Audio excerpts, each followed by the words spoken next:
அனைவருக்கும் வணக்கங்க. இது பாருங்கள், எங்கள் மாடி தோட்டம். மாடி தோட்டத்தில் வந்து ஷார்ட்ஸ் போடலாம் அப்படின்னு இருக்கும். அது வந்து ஒரே தடவையாக போட முடியாது. எங்கள் மாடி தோட்டம் பெருசுன்றனால 3-4 நாள் போடுறோங்க. பாருங்கள், இது வெயிலில் கூட எங்கள் மாடி தோட்டம் எவ்வளோ பசுமையாக இருக்குதுன்னு பாருங்கள்.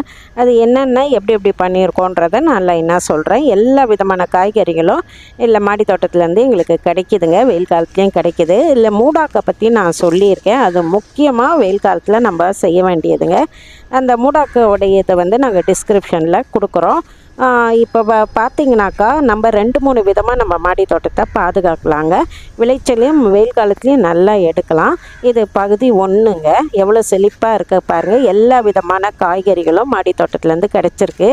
இப்போது சீசனுக்கு தகுந்த மாதிரி நம்ம பயிரிடலாங்க. அப்படி பார்த்தா கத்திரிக்காய், வெண்டைக்காய், தக்காளி, அதெல்லாம் வந்து பச்சை மிளகாய் நல்லா காய்க்குங்க. இதெல்லாம் நம்ம வெயில் காலத்தில் பயிரிட